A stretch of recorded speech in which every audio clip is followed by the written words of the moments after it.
Eu sei que vocês têm uma viagem, uma jornada espiritual, né, junto com o mestre, e levando o ensinamento que vocês praticam, a filosofia que vocês praticam para outros países. A gente está aqui na Indonésia, em Bali, né? Depois de ter passado aí um tempo na Índia, no Nepal, aí na Tailândia, aterrissamos por aqui agora.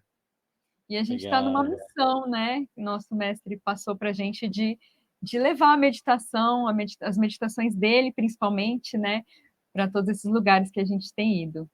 Legal. Como é que é o nome do mestre? Sei que vocês falaram numa entrevista que a gente fez, mas para que o pessoal conheça também, possa pesquisar e conhecer mais dessa filosofia. Sim. Mestre Atmanambi, do sul da Índia, né? Do estado de Tamil Nadu. O nome dele é Atmanambi. Bom, eu sou de Campo Grande, Mato Grosso do Sul. Eu nasci em São Caetano, São Paulo, mas depois eu me mudei para Campo Grande muito novinha, então com 3 anos de idade. Então eu cresci lá em Campo Grande. E comecei nessa história de meditação, né? Numa época que eu morava lá em São Paulo, isso em 2012. Então eu comecei a frequentar uma instituição lá em São Paulo que fazia uma meditação mais voltada para o científico, falando das ondas cerebrais. Então comecei por aí. E aí já comecei a ter muita experiência, assim, então eu mergulhei nisso e se tornou minha vida hoje, né? Legal, que bacana. E você, Abhishek, como é que você entrou nesse universo? Quem é você, para o pessoal te conhecer também? Pois é, meu nome é Abhishek, que é o nome de batismo, né, que o Guruji nos deu, quando ele nos iniciou. A mim foi no sul da Índia. Eu nasci em Campo Grande, Mato Grosso do Sul, né, e cresci na Seichonoye. Outro dia a gente falava a respeito disso, né, desde 6 anos de idade eu cresci na Seichonoye, com esses ensinamentos maravilhosos. Fiz o Seichonoye no Japão, nos Estados Unidos. E aí, já nos Estados Unidos, morando lá, eu saí do Brasil muito cedo, com 15 anos, né? Então, participei da Seichonoye no Japão, nos Estados Unidos. E aí, já com 22, 23 anos, eu comecei essa busca pelo hinduísmo, pela meditação diferente da que eu cresci fazendo, né? Shisokan e outras meditações.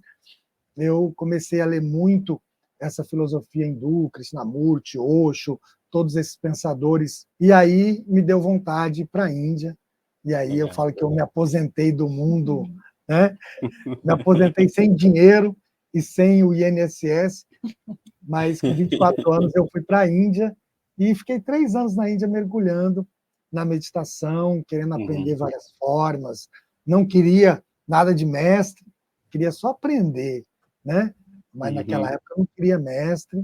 E aí fui mergulhando diferentes linhas, né?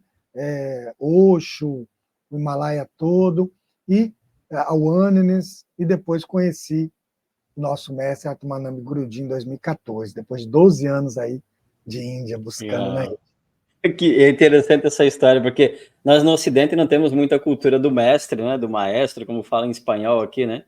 E é bacana ouvir vocês essa história dessa busca também, né? Mas aí o pessoal pergunta assim, tá, mas esse pessoal não fazia nada antes? Vocês tinham trabalho antes? Não tinham trabalho antes? Trabalho, não trabalho? Eu sou arquiteta também, e me formei em marketing, fiz 2 faculdades. E aí, na época, eu trabalhava numa empresa de paisagismo, a gente tinha uma sociedade, né? Minha mãe tinha uma sociedade com uma paisagista, e aí eu comecei a trabalhar junto com ela e tal, a gente tinha essa empresa. Mas depois que eu comecei a me aprofundar mais na meditação, né? E comecei a querer trazer isso para o ambiente do trabalho. Então, eu comecei a fazer primeiro coisas na empresa. Então, eu comecei a fazer eventos com os funcionários da empresa, trazia todo mundo, fazia coisas de meditação.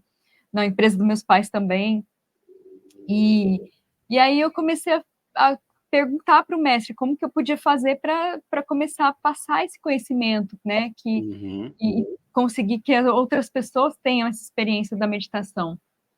E aí ele falou assim, não, você tem que me seguir, vem para a Índia, né? Vem fazer o curso. E aí eu fiquei com aquilo na cabeça, né? E aí quando eu fui para Búzios, em 2016, a Abhishek estava inaugurando o Ashram lá, que foi um centro de meditação, né, que a gente teve por 8 anos, mas quando eu cheguei, ele estava inaugurando, foi exatamente o primeiro dia, ou o segundo, não lembro, e aí depois disso a gente começou a namorar, e depois de 3 meses eu estava morando em Búzios, ajudando ele com toda essa coisa do retiro e trazendo pessoas. E aí eu realmente larguei mesmo a minha vida e o que eu tinha feito antes, e a arquitetura, tudo isso. E você, Bicha, também você tinha uma função aqui no Brasil, né? Tinha função, na verdade, eu falo que eu me aposentei porque eu saí do Brasil muito cedo, né, com 15 anos, mas trabalho desde os 11, ajudando meus pais, né, meu pai tinha comércio. Então, com 15 eu já fui trabalhar no Japão com a família toda, e então, com 15 anos eu já ganhava ali $2.000 no Japão, R$10.000, né, na época do Collor ainda era muito dinheiro. Trabalhei 6 anos no Japão, vivi lá, né, desfrutei muito o Japão, depois fui morar nos Estados Unidos, e ali, trabalhando também nos Estados Unidos, a gente trabalha em subemprego, faz um monte de coisa, né?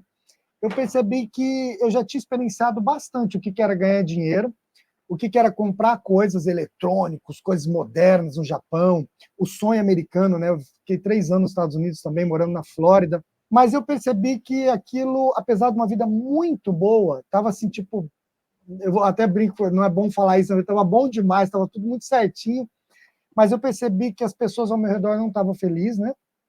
E um dia eu conversando, indo para o trabalho, né? Eu falei para um amigo nosso, para um amigo meu que trabalhava comigo, eu falei assim, poxa, essa vida não é legal, porque a pessoa que a gente trabalhava no restaurante, eu falei assim, o ajudante de garçom, que é o busboy, né, que é o cumim, ele quer virar garçom, porque o garçom ganha mais, né? E o garçom quer virar gerente, e o gerente quer ser o dono, e o dono está se drogando ali atrás do balcão, porque eu conhecia todo aquele sistema, e não estava falando, não, eu estava falando porque eu sabia o que acontecia por trás, né? Uhum. E eu falei, isso não faz sentido, né? Foi aonde que eu decidi largar tudo, já eram 3 anos meditando muito, 3 anos lendo muitos livros lá, né? Os Estados Unidos tinha uma biblioteca muito rica, então eu era rato de biblioteca nesse período do autoconhecimento, da meditação. E aí eu brinco que eu falei, não quero mais nada desse mundo, quero me aposentar indo para a Índia, no sentido de buscar, né, de virar nem sabia na época, né, um sadhu, um sannyasi, um buscador. E aí eu fui. Só que, claro, que a gente não pode se aposentar quando você não tem dinheiro, não tem pai rico. Eu tinha 24 anos, né? Então, eu tive que ir lá na Índia começar a me virar, comprava roupa, mandava para o Brasil, levava roupa para o Japão, vendia no atacado. Então, ao mesmo tempo que eu fazia esse comércio paralelo, né?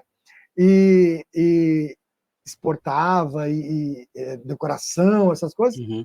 Então, eu tinha que fazer um pouco de empresariado para poder meditar. Mas o foco, a partir de então, desde lá de 2003, 2002, 2003, 2004, a minha vida foi 100% já nesse caminho. Eu nunca voltei mais para o mundo do jeito tradicional, mas sempre tive que trabalhar, nunca dependi de ninguém, né?